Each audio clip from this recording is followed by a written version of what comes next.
This just in, you are looking at obviously a very disturbing live shot there. That is the World Trade Center, and we have unconfirmed reports this morning that a plane has crashed into one of the towers of the World Trade Center. I can hear you, the rest of the world hears you, and the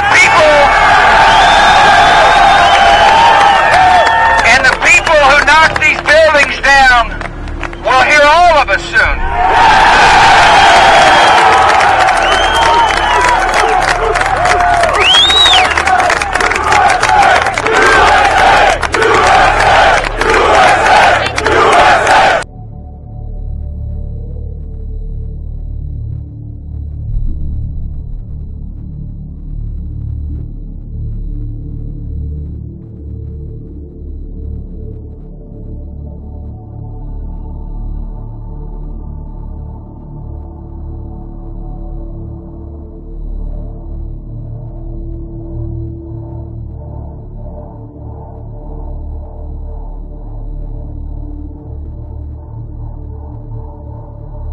Execution of Saddam Hussein was carried out 10 minutes ago. Again, that is only on Al Hurra television in Iraq at the moment. In terms of the site of where this execution took place, my fellow Americans, major combat operations in Iraq have ended.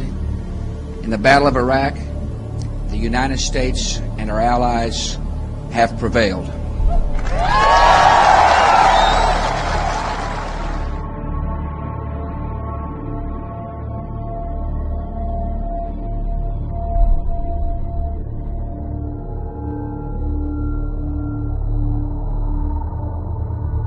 As we deal with this both financial and political emergency that has split the two sides in Washington. Back to the financial, we showed you the closing numbers on the markets today. At one point, the market fell as if down a well, over 700 points, and with late day trading here, we're at 680. On to gas prices. They continue to inch higher and higher, close to the $5 mark in parts of the country. KCRA3 Sharkita Shams is live in Sacramento. And sure, I see it behind you. Looks like you're hovering right around the $4. You know, the problem, too, a lot of the jobs that are now being destroyed in our economy never should have been created in the first place. They were a function of our bubble economy, of the fact that Americans were borrowing money and spending too much. And as they can no longer spend because we're broke, all these phony service sector jobs are going to have to disappear.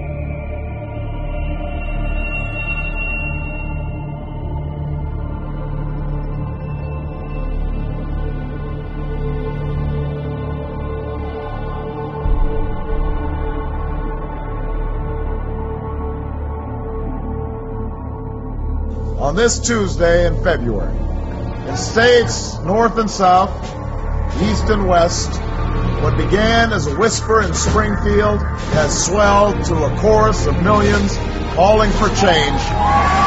It's a chorus that cannot be ignored, a chorus that cannot be deterred. This time can be different because this campaign for the presidency of the United States of America is different.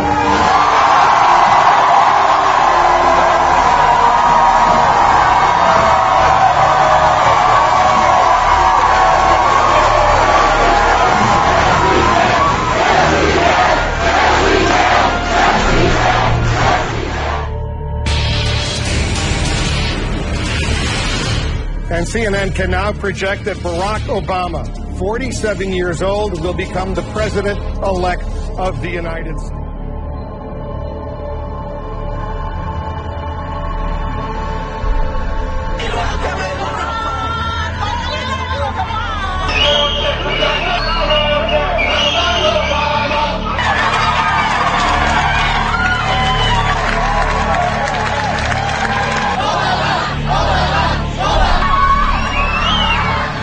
First year of Obama spending was $1.46 trillion. This year we're expected at $1.6 trillion. We have trillion-dollar deficits as far as the eye can see. By their estimates, not Sean Hannity's estimates.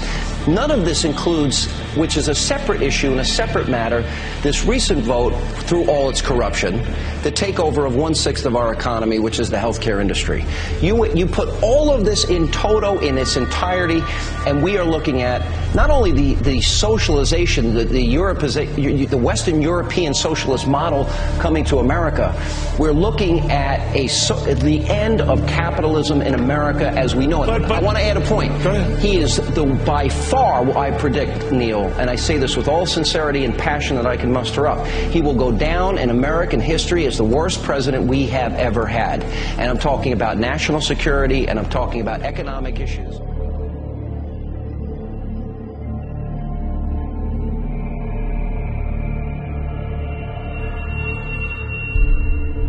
The immediate aftermath, people obviously terrified, dazed, some terribly hurt, many tens of thousands dead or dying. You can't even see the sky because of all the dust in the air. This is CNN Breaking News. And hello again from CNN Center. I'm Natalie Allen. We want to bring you the latest on the breaking news that we continue to follow out of Chile, where a magnitude 8.8 quake hit about 90 minutes ago off Chile's coast. Yes, 8.8 quake, a very strong earthquake there. On our broadcast tonight, the big one hits Japan, a massive history-making earthquake, one of the largest ever measured.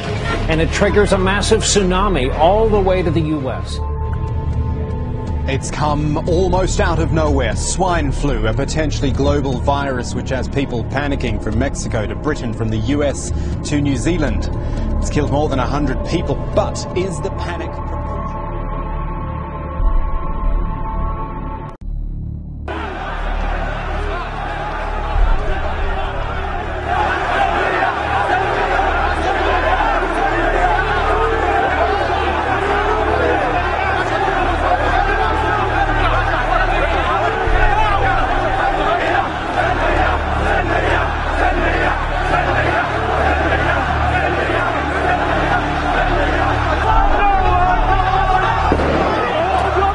The uprisings in Tunisia and in Egypt have triggered a domino effect of protests calling for reform all across the Arab world.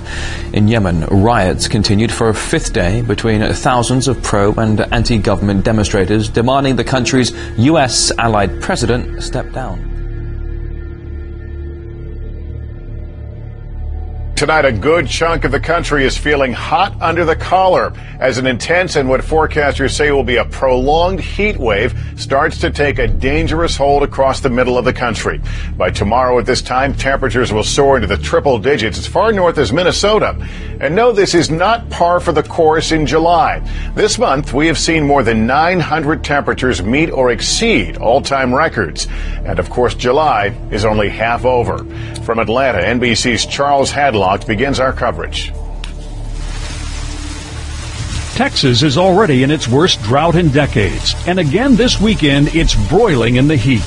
Today is the 15th day in a row of temperatures at or above 100 degrees in Dallas. Now that intense heat is moving northward into states not accustomed to it. In Minneapolis, with the humidity, it felt like 98. Even nighttime brings no relief.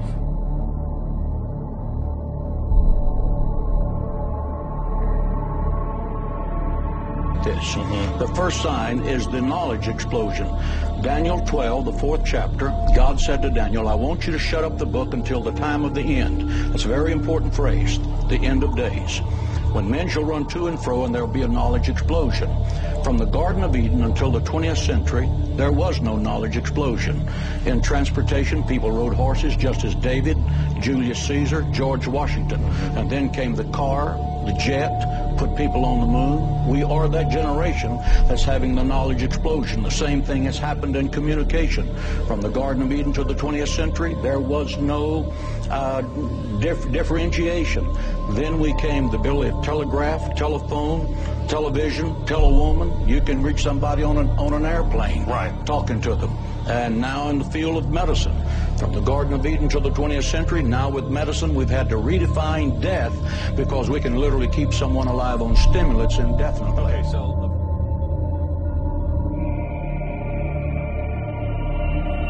explosions. Second sign. Second sign is the rebirth of Israel. This is a very obvious sign. How did the people early on miss this one? Because, I mean, that's a very important sign, and that didn't happen until Israel was reestablished. So how did everybody else say, oh, yeah, I forgot about that one?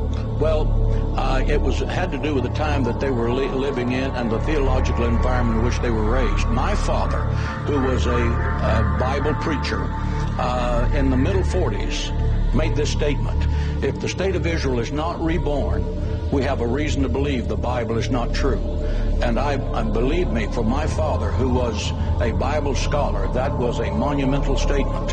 And the Bible speaks when the disciples came to Jesus and said, give us the signs of the end of time. When will the end of the world be? And I want to say, when we talk about the end of the world, it's the end of the world as we know it. Right. For someone to say that the world is going to end, that's simply not right. Right. The world is going to exist forever. Right, and it becomes 1,000 years of unbelievable peace and everything else.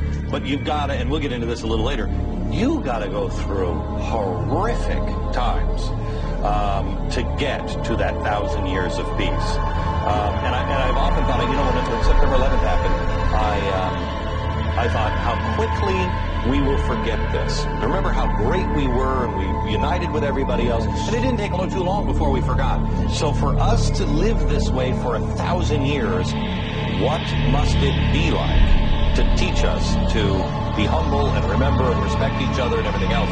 It must be an incredible event. We'll get into that later? Yes, we will. That's called the tribulation period.